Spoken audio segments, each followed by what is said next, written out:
Olá pessoal, no vídeo de hoje vamos abordar um tema muito relevante. Como vencer o toque religioso? Vamos explorar não apenas estratégias práticas, mas também versículos da Bíblia Sagrada que podem nos fortalecer nessa jornada. Se você quer entender um pouco mais sobre o toque religioso, já tem vídeo aqui no canal sobre esse tema mais detalhado. Eu recomendo que você vá lá assistir. Neste vídeo, à luz da Bíblia, eu quero te dar passos simples para que você possa aplicar em sua vida e te ajude, dando descanso para a sua alma, alento para o seu espírito e luz para os seus caminhos. Com este material, eu espero que você tenha apoio, que você se sinta ajudado. Mas antes de nós irmos a esses passos, que você curta, comenta e compartilhe este canal com mais pessoas, para que vídeos como esse continuem sendo produzidos. E se você conhece alguém que está passando por este problema, este vídeo pode ajudar. Lembrando que você pode comentar aí embaixo as suas experiências com versículos bíblicos que te ajudaram e te deram força, tá bom? Vamos lá! O que é o toque religioso? Primeiro precisamos passar rapidamente para que você entenda, se você ainda não viu o vídeo detalhado sobre o toque religioso. O toque religioso refere-se à obsessão de pensamentos intrusivos que afetam a vida espiritual de uma pessoa. Não é que a pessoa tenha a vida espiritual fraca, mas é que a pessoa fica muitas vezes ansiosa, causando dúvidas em relação à sua fé. De novo enfatizo que já tem vídeo aqui no canal sobre o toque religioso. Primeiro passo que você pode tomar para enfrentar o toque religioso: reconhecer os seus pensamentos. Identifique os pensamentos. É importante reconhecer quando os pensamentos intrusivos aparecem. Normalmente esses pensamentos vêm em momentos inoportunos e quando você não quer. É fácil entender quando isso está acontecendo ou vai acontecer, porque normalmente ocorrem em situações óbvias de pensamentos naturais da pessoa. Sabe aquela situação em que você não deveria estar pensando aquilo, mas sim outra coisa oposta àquilo que você está pensando?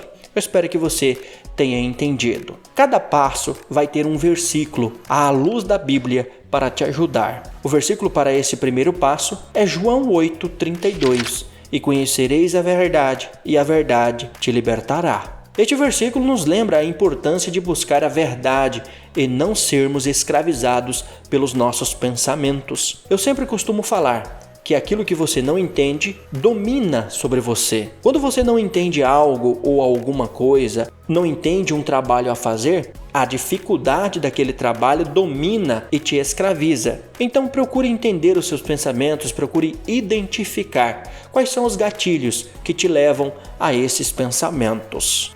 Segundo passo, prática da aceitação. Aceite os seus pensamentos. Entenda que ter pensamentos indesejados não é um sinal de fraqueza espiritual. É muito mais um sinal de mente pecaminosa do que uma vida espiritual fraca. É um sinal de que você é humano pecador como todo mundo. É sinal que a natureza pecaminosa está agindo em você e isso não te faz a pessoa mais pior do mundo. O que você precisa fazer é entender que esse processo vem por conhecer a verdade e é ela que liberta. Aquilo que você não entende domina sobre você. Agora eu quero propor o seguinte exercício. Imagine um touro muito forte. Ele não sabe o tamanho da sua força, o tamanho da sua capacidade, a ponto de deixar até mesmo uma criança com a simples corda guiar. Se ele entendesse que a criança tem menos força e que a corda tem menos capacidade do que ele com certeza se libertaria. Ele não se liberta porque ele não entende o que está acontecendo. E com isso eu quero dizer que quando você não entende os seus pensamentos e não aceita, domina e te escraviza. Versículo 1 Pedro, capítulo 5, verso 7. Lançai sobre ele toda a vossa ansiedade, porque ele tem cuidado de vós. Aqui, somos encorajados a entregar nossas preocupações a Deus, confiando que Ele vai cuidar de nós.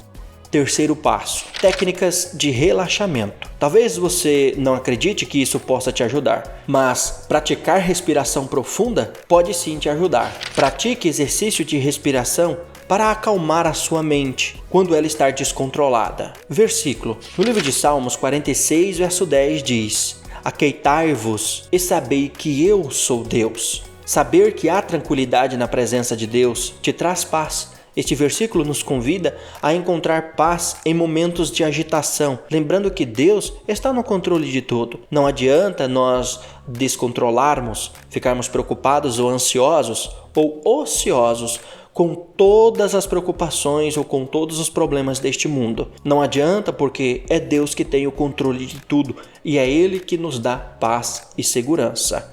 Quarto passo: buscar por ajuda profissional. Se você chegou até esse momento do vídeo, muito obrigado por você estar aqui, e eu já quero também te agradecer por estar aqui até este momento do vídeo. Isso mostra que você está realmente precisando de ajuda, e este passo vai falar justamente sobre isso. Busque por ajuda profissional, não tenha medo, não tenha vergonha. Busque por terapia. Não existe em procurar um terapeuta para compreender as suas lutas, compreender os seus problemas. Procurar ajuda profissional pode e muito te ajudar. Não só um médico profissional, mas também uma ajuda espiritual. Um pastor, um líder, alguém de sua confiança. Versículo, Provérbio 17, verso 22. O coração alegre é bom remédio, mas o espírito abatido seca os ossos. A assistência profissional pode ajudar a restaurar a alegria e a saúde mental. Não só a profissional, como de um médico, por exemplo, mas também a de um pastor, um líder religioso, um mentor religioso ou alguém de sua confiança. Se abra, confesse, converse, desabafe. Isso pode ajudar muito. Quinto passo: praticar a autocompaixão. Seja gentil consigo mesmo. Lembre-se de que todos enfrentamos os mesmos desafios. No livro de Mateus, capítulo 22, verso 39, diz: amarás ao teu próximo como a ti mesmo. Para amarmos aos outros, precisamos primeiro nos amar e cuidar de nós mesmos.